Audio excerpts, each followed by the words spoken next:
விஜயின் கடைசி படம் ஜனநாயகன் இல்லையா? 2026 சட்டமன்ற தேர்தலுக்கு பிறகு மீண்டும் நடிக்க இருக்கிறாரா? வைரலாகும் மமிதா பைஜுவின் மேடை பேச்சு வீடியோ. உண்மையில் நடந்தது என்ன? தமிழ் சினிமாவின் உச்ச நட்சத்திரமான விஜய் தனது 50வது வயதிலேயே திரைப்பயணத்திற்கு முழுக்கு போட்டுவிட்டு முழு நேர அரசியலில் இறங்கியுள்ளார். கடந்த 2024ஆம் ஆண்டு பிப்ரவரியில் தமிழக வெற்றிக் கழகம் எனும் கட்சியை தொடங்கியவர் ஏற்கனவே தான் ஒப்புக்கொண்ட படவேளைகளை முடித்துவிட்டு முழு நேரமாக மக்கள் சேவை ஆற்ற இருப்பதாக கூறியிருந்தார்.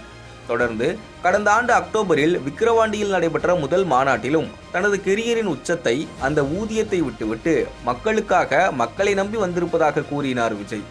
அதில் குறிப்பிட்டு சொல்ல வேண்டுமென்றால், தேர்தல் களத்தில் வென்றவர்கள் தோற்றவர்கள் என அனைவரது பாடத்தையும் கற்றுக்கொண்டே அனைத்திற்கும் தயாராகிய கட்சி தொடங்கியதாகவும் இனிமேல் பின்வாங்க மாட்டேன் என்றும் அறிவித்தார்.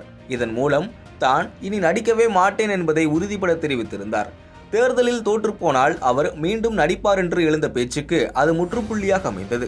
விஜயின் அறிக்கைப்படி வினோத் இயக்கும் ஜனநாயகனே அவரது கடைசி படமாக அமைந்துள்ளது. இந்நிலையில்தான் ஜனநாயகன் படப்பிடிப்பில் விஜயுடனான தனது உரையாடல் குறித்து பேசியிருக்கிறார் மலையாள நடிகை மமிதா பைஜு. விஜயின் 51வது பிறந்த நாள் நேற்று கொண்டாடப்பட்ட நிலையில் அவரது ஜனநாயகன் படத்தின் கிளிம்ஸ் மற்றும் போஸ்டர்கள் வெளியாகின. நேற்று முழுவதும் அது தொடர்பான போட்டோக்களும் வீடியோக்களும் சமூக வலைதளங்களை ஆக்கிரமித்திருந்தன.